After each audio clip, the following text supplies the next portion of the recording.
Greetings. Welcome to the Dragon's Den. Hagone, Habarigani, all that good stuff.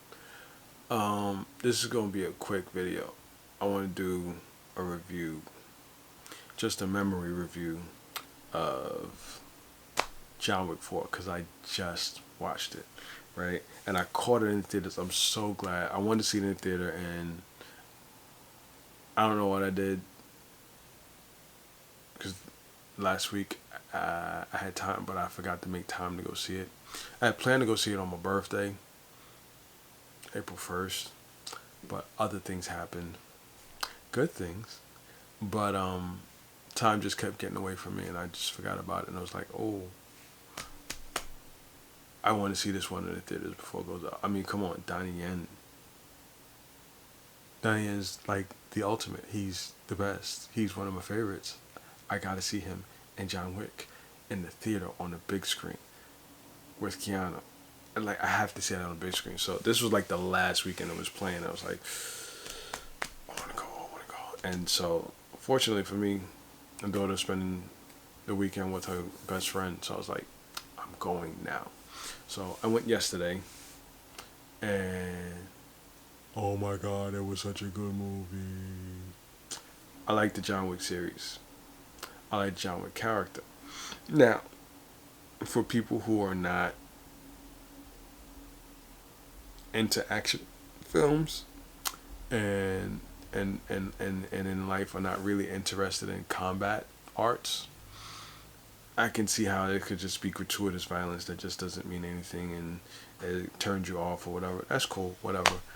Like, it's a specific world, right? This whole assassin world that they created for the film. So, yeah, I don't care about all the people getting killed because they're all assassins and bad guys anyway, including John Wick himself. So it's like, it's not a hero, right? But it's just a really interesting, fascinating world that Doug Stahelski created. I believe that's his name, right? Stahelski. So yeah. And so getting to 4, my bad, is Chad Stahelski. I was thinking Doug because I was just watching a video where Scott Adkins was interviewing Keanu Reeves, was talking about his movies, and Doug Liman did some of the action and the Bourne series, and they were talking about stuff like that. But anyway, Chad Stahelski is a stunt guy, and he created John Wick, and he was on, I forget what movie with Keanu, and I think it might have been Matrix. And anyway, so, and he brought it to Keanu, and Keanu made John Wick. So John Wick 1, if you don't know, is an assassin. He got out of the assassin life, and then the son of crime guy who's obviously involved with the assassin world.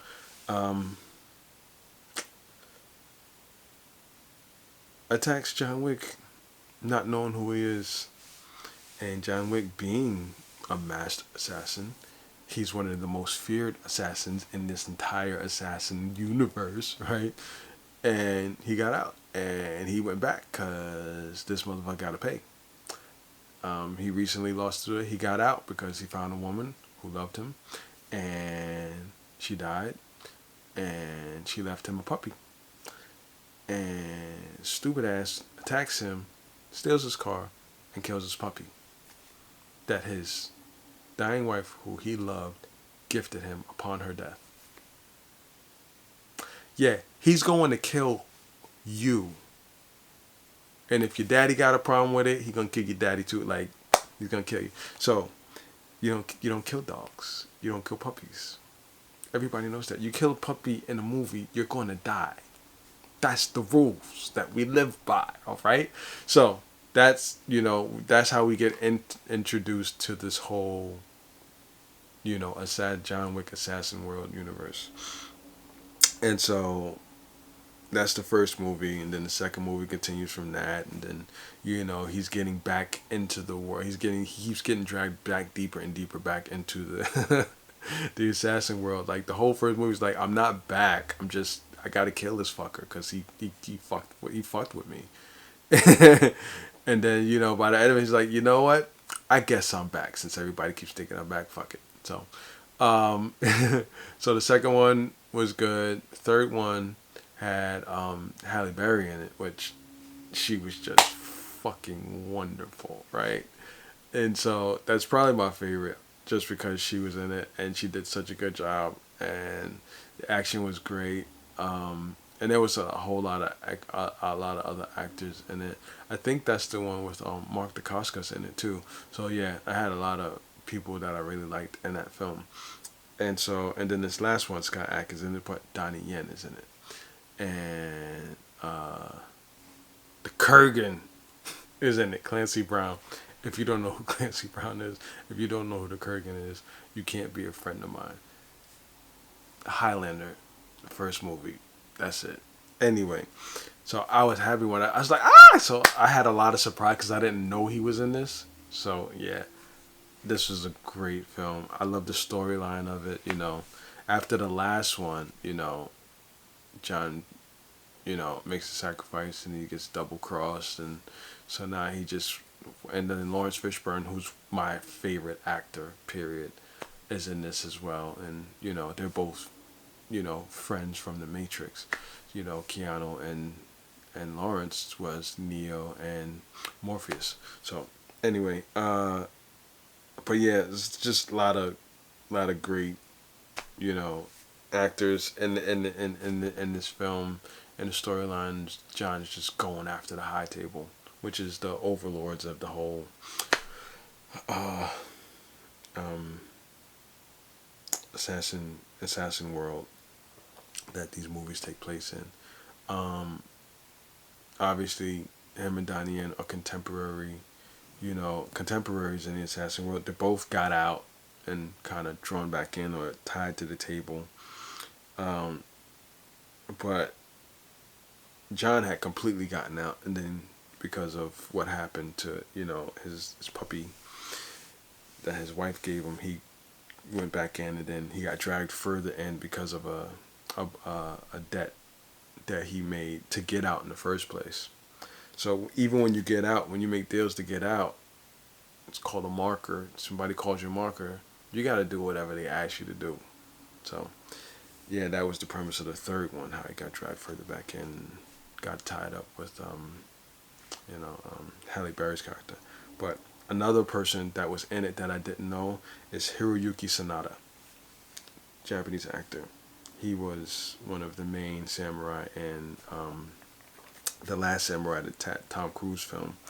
But I liked him ever since I saw that film. I was like, he's really good. And I've watched a lot of his films since. Um, but I love when he pops up in American films. So yeah, Hiroyuki Sanada was in it. So like, I really liked John Wick 4. It was done very well. Um,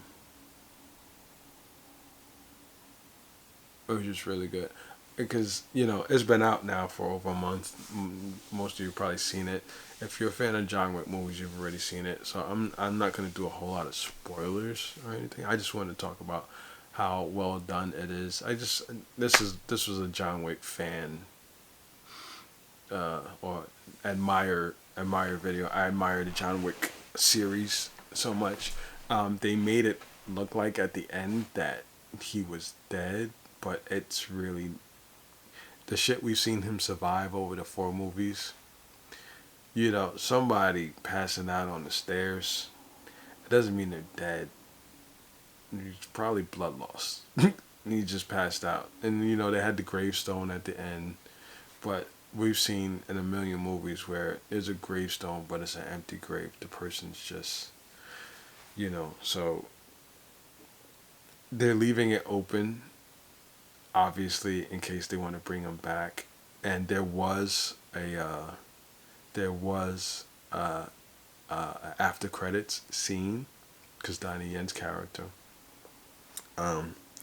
was pitted against John Wick, but they wound up joining together to get over on the asshole from the high table who was trying to manipulate them, who was trying to kill John Wick and manipulating Donnie Yen's character to kill John Wick. And, it was really well done. The duel that they had at the end, and I mean, I saw it, and it was, it was really well done. I loved the way they did it. I like the character of the tracker that they introduced, and it was a black guy. He lives to the end. I thought that was really cool. And the tracker, he has a dog, and there was a scene where I think the character played by Scott Adkins, who was like the right hand man of the asshole from the high table. Um, the tracker and John Wick were fighting, and John Wick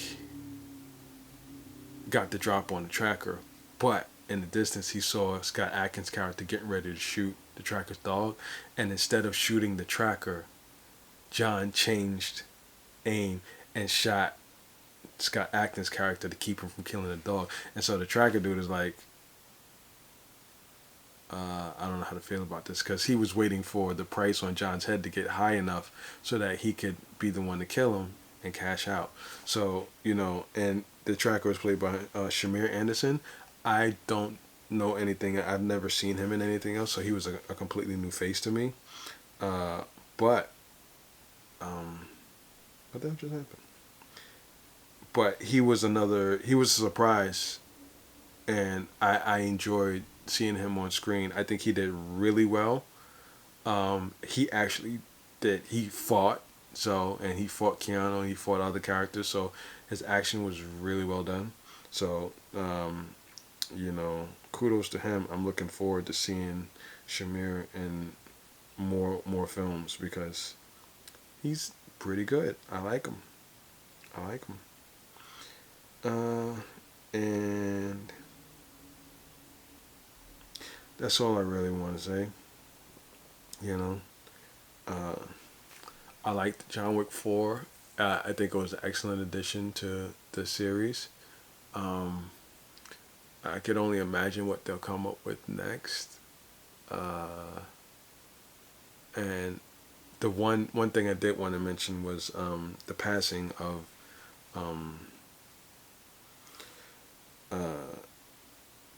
I know that when the movie premiered and opened, I know it was kind of bittersweet to a lot of the people in the film, especially the ones who've been there since the beginning, because Lance Reddick, who plays the concierge Sharon, the concierge for the Continental in New York, the actor in life passed, and it's interesting that he passed after filming, because in the film he actually gets killed, even though he was such a badass in the last one. He got killed in this one as punishment for Ian McShane's character, who was the manager of the Continental in New York, which is the Continentals and John Wick franchise. There's a Continental in like every major city, and that's basically a safe haven for assassins. You can't pull jobs in the Continental. It's basically like you're playing tag. That's home base. There's no work done on home base. Of course, that rule gets violated, and we see the consequences of that in like the first movie, the first or the second one. Anyway, but yeah, so safe journey to Lance Reddick. I've enjoyed a lot of the work that he's done in films. He's been around for a long time, but I really enjoyed him as the concierge of the Continental, even though he didn't really get to do a whole lot, except in the third one. In the third one, we got to see him be the badass that he is, being part of this network of assassins and stuff. But he was always really cool. He was really cool in every role he's ever played, but he was really cool as a concierge. So rest in power and safe journey to Lance Reddick. That's it. If you've seen the movie, let me know what you think, and subscribe, like, hit all the stuff, and notifications, and I will see you next time. Young old man out. Hagone. Peace.